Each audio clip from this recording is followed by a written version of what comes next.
यूं तो लोग मुझे फेमिनिस्ट कहते हैं और मैं शायद हूं भी, लेकिन इस एक मुद्दे पर मैं भी पुरुषों के साथ खड़ी नजर आऊंगी, जैसा कि डुमरी विधायक जयराम महतो नजर आ रहे हैं। दरअसल डुमरी विधायक जयराम महतो आवाज बुलंद कर रहे हैं भैया लोगों के लिए। अब आप पूछेंगे कि ऐसा क्या है, तो ऐसा इसलिए है कि भैया, अगर मैया को सम्मान मिल रहा है तो भैया को क्यों नहीं मिल रहा। और यही पूछा है जयराम महतो ने। उनका ये कहना है कि मैया के साथ साथ भैया लोगों को भी सम्मान राशि देनी चाहिए सरकार को, और चूंकि उन पर जिम्मेवारी बड़ी होती है, उनकी जवाबदेही ज्यादा होती है, ये आप सबको पता है, तो ऐसे में उनकी सम्मान राशि भी ज्यादा होनी चाहिए। मैया सम्मान योजना और भैया सम्मान योजना को लेकर क्या कहते नजर आ रहे हैं जयराम महतो, सुनिए उन्हें।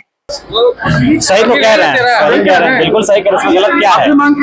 बिल्कुल बिल्कुल नहीं दिए तो कम से कम भैया योजना ही दे दीजिए 2500 रुपए। बिल्कुल, इसमें क्या बुराई है बताइए? आज भैया लोग भी तो घर चलाते हैं, वे भी तो कहीं ना कहीं मानसिक यातनाओं को झेल रहे हैं। बरसों बरसों तक कॉलेज में अध्ययन करते हैं, कोचिंग संस्थानों में अध्ययन करते हैं, और फाइनली उनको जब सुविधा नहीं मिल पाती है, नौकरियां नहीं मिल पाती हैं, तो उनके पास भी एक हताशा भरा जीवन होता है। तो ऐसी परिस्थितियों में भैया योजना सम्मान भी मिलना चाहिए। कितना मिलना चाहिए वो राशि? कम से कम एक संतोषजनक 4-5 हजार रुपए तो मिलने ही चाहिए, जिससे कम से कम एक स्कॉलरशिप के। तो ये जब आप मैया सम्मान योजना में आप नहीं समझे तो बाकी भी आपको समझना चाहिए।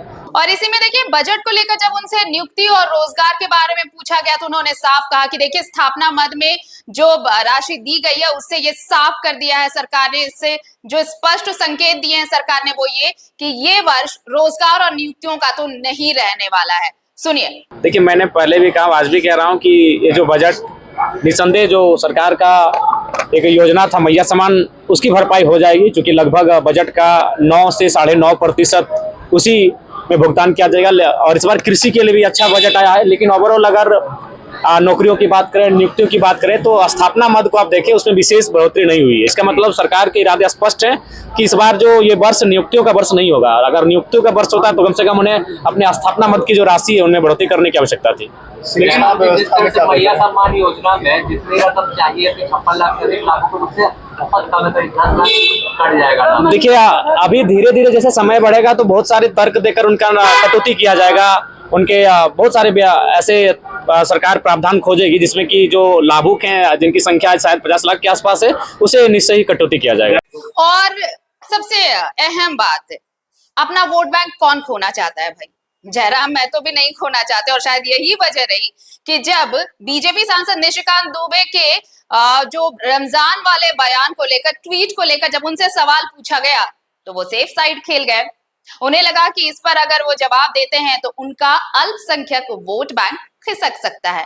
अरे भाई, उनके वोट बैंक में महतो ही सिर्फ थोड़ी है, अल्पसंख्यक भी तो है, मुस्लिम वर्ग भी तो है।